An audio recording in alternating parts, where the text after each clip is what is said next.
जन्नत के पत्ते। जन्नत के पत्ते निम्रा अहमद का एक मकबूल और ईमान अफरोज़ नावल है जो नौजवान क़ारीन में ख़ास तौर पर पसंद किया जाता है।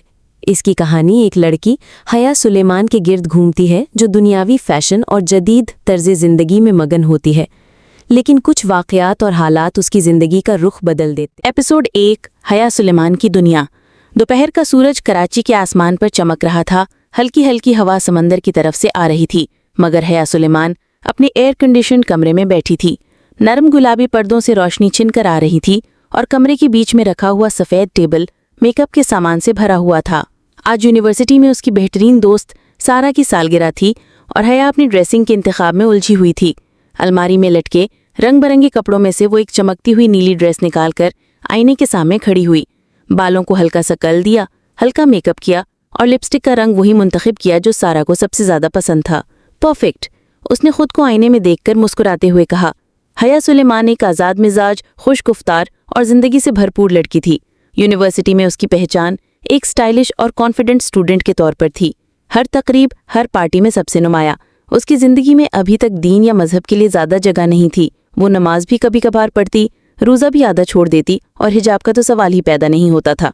नाश्ता करने के बाद उसने अपना फ़ोन उठाया, इंस्टाग्राम पर एक नई पोस्ट डाली, बर्थडे वाइब्स लोडिंग।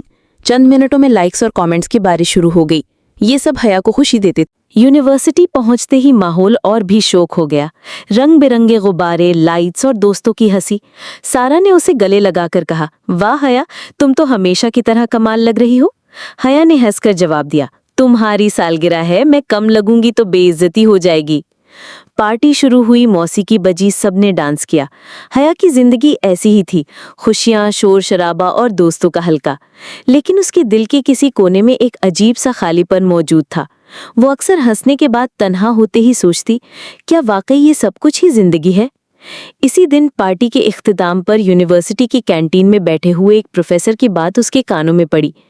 जिंदगी का असल सुकून दुनियावी चमक दमक में नहीं, बल्कि अल्लाह के करीब होने में है। ये अल्फाज मामूली थे, मगर हया के दिल में कहीं हल्का सा इर्तियाश पैदा कर गए। वो लम्हा गुजर गया, लेकिन दिल में एक छोटा सा सवाल छोड़ गया। शाम ढले जब वो घर वापस आई, कमरे की खिड़की से बाहर देखते हुए उसे महसूस हुआ कि शायद जिंदगी में कोई खला है जो फैशन, दोस्तों और इंस्टाग्राम की लाइक से नहीं भर सकता। ये तो सिर्फ शुरुआत थी, एक ऐसी कहानी की शुरुआत जो उसकी दुनिया को बदल देने वाली थी।